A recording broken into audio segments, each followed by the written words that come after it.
Morning, and here's the news, and we're going to start with the cultural section this time. 60 years to Madonna is celebrating 60 years. I thought she was much older because she managed to do so much. So there are various articles about her. One of them is her contribution to the gay community, to LGBT. The other one was about the 80s and hedonism. And I recall watching that movie when I was young, Suzanne, Desperately Seeking Suzanne. She's definitely a different voice. And she went, she was like, she was standing up to the church, and she has songs, Papa Don't Preach, and then like a prayer, it's like a secular prayer that was really strong, and the religious establishment was shocked. Her unapologetic sexuality and her support of the gay community. So she dedicated like a prayer to her friends who died of AIDS, and she was a social activist also for health and safety. Then she has I'm Breathless, Gays and Drag Queens of the 80s, and Madonna Truth or Dare came out in 1991, and showing gays visibility. A lot of people contributed, said that she contributed to them coming out. I didn't realize. For me, I have to admit, her big contribution to me, and this is images of Madonna. She's amazing. I love her voice, and I like her in. I forgot the name all of a sudden. Eva Peron. What is it? The musical, Don't Cry For Me, Argentina. What is the name of that musical? I don't remember all of a sudden. But for me, that's what I take. Everybody takes from Madonna what they love. And it says here that she was. She became very dominant, and she was like a hero against the Puritan of America. And it says here that her single Human Nature became the anthem for feminists. I have to listen to it again. I don't remember.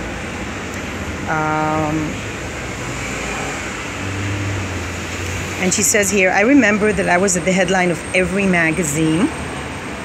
Everything I read about me was demeaning. I read that I was a whore and a witch. One headline compared me to the devil. I said, wait a minute, isn't it Prince who's walking around in netfish and heels and lipstick with his butt hanging out? Yes, it was him, but he was a man, and it's the first time I understood that women don't have the same freedom men have. Wow.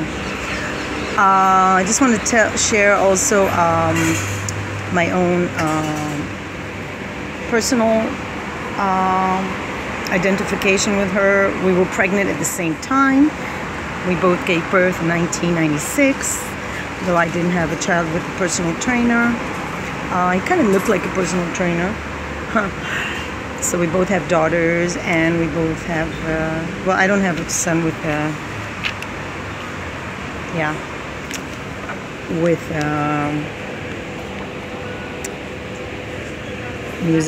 a British film director, but yeah. So we have here the film Evita. Yeah, that's the name of the musical, Evita. I really cannot say enough things about it. Her voice is just amazing, and her strength, her dramatic strength is just amazing. She's like, Anyway, apparently she had some failures too, but yeah, it's a little bit. And it says that one of her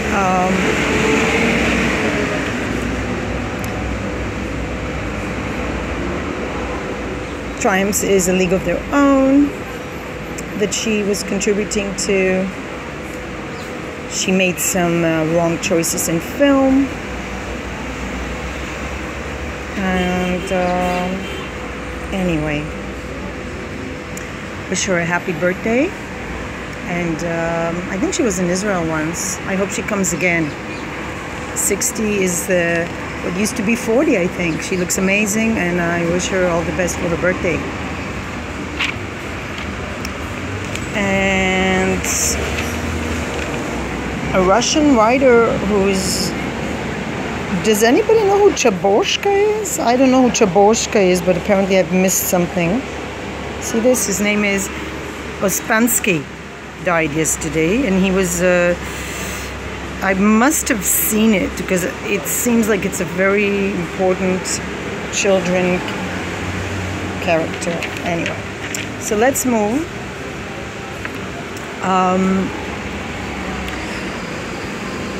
I like the quote Edward Albee. He's the playwright who wrote Who's Afraid of Virginia Woolf, and he says it's good that you will have friends in the Garden of Paradise and also in hell. That's a good point. And the scary nun is horrifying the net. I don't know. It's like, what will humanity think of next? And now the headlines. Now for the bad news. So, investigation of 70 civilians being killed after kidnapping the body of Israeli officer Golden, and yeah, so they're investigating that, but the investigation is not punishing anybody. There's a photo of a Palestinian child whose mother was not allowed to come with him because there's regulations against people who are involved with Hamas. And let me tell you what my opinion is on that. I mean, come on. You want to be involved in terror organization that wants to murder Israelis, and then you want to have your family members or you receive medical help from Israel. Well, you can't kill us and get medical help at the same time, but he is receiving medical help. A woman who is not his mother is with him.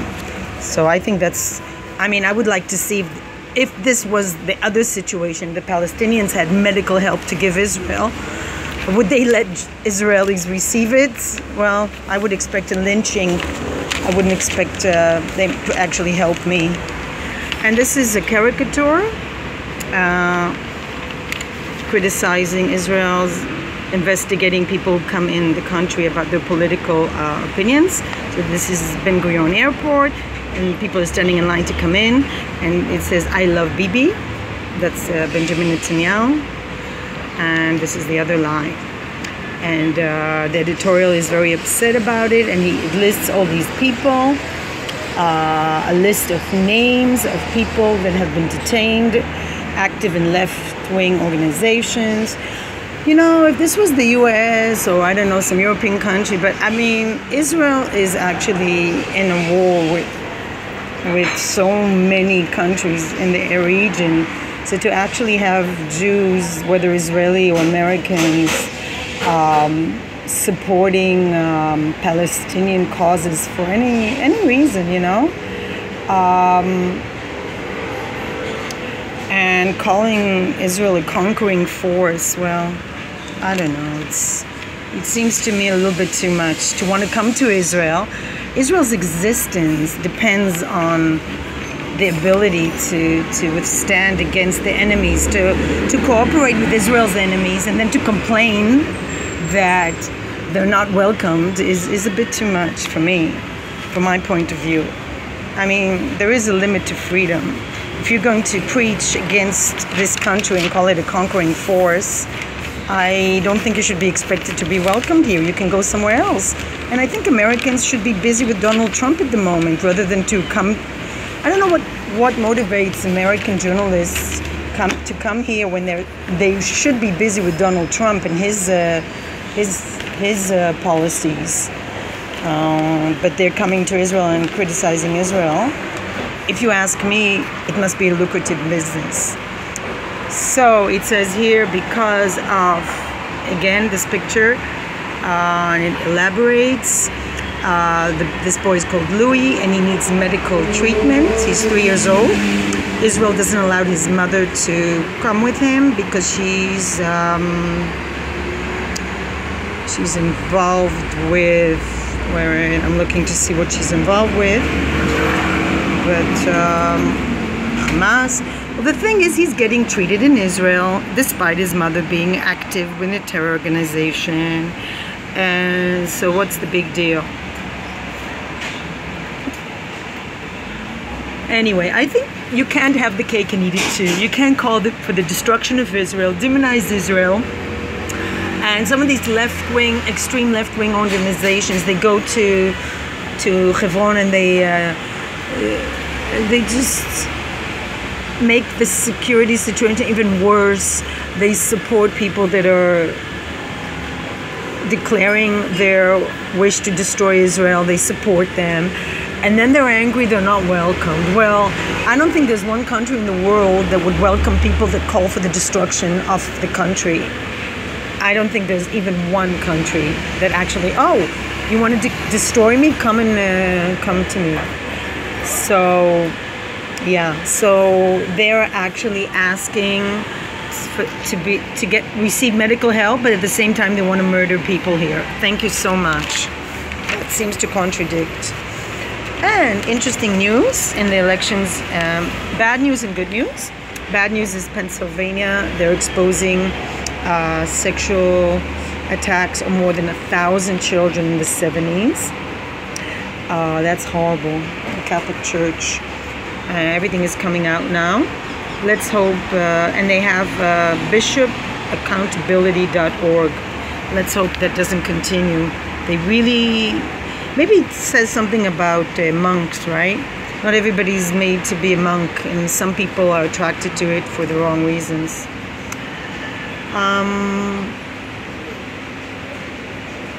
Anyway, so we have this, I mean, America is busy also with Donald Trump.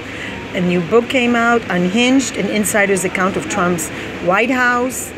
And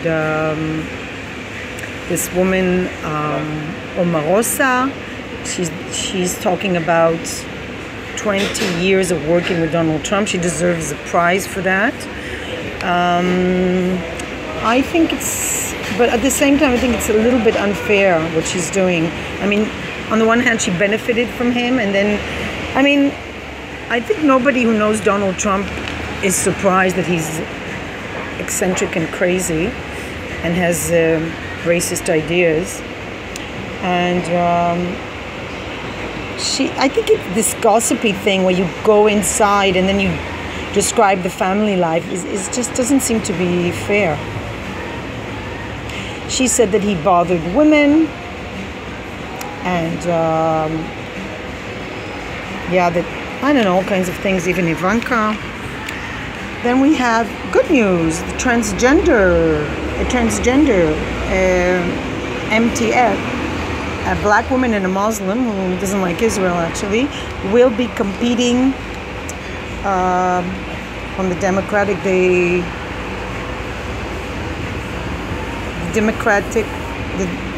Party has more women and is more liberal. And the Republicans are sticking with Trump. Well, things are getting very extreme there. That's too bad. Let's hope, I'm not very hopeful for them as long as people are so divided. We'll finish with avocados. I'm really going to appreciate avocados. The price of avocados in New Zealand is just amazing because they have a shortage of avocados $4,300 for 2 bags full of avocados. And I don't know. Food is pretty expensive here too. But anyway, good luck to New Zealand for their avocados.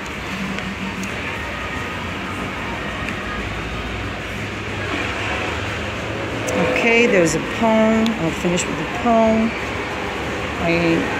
אני צונח על כיסא. It's a Spanish. I don't like translated poetry, but I don't speak Spanish. Antonio Gamonda, a Spanish poet. 1901. He said, when I drop on the chair and my head is touching death, when I hold in my hands darkness of cooking pots, or when I look at documents that represent the sorrow, it is friendship that supports me. Wow, that's beautiful. I think most poets are alone. So again, happy birthday to Madonna. Peace, light, and love from us.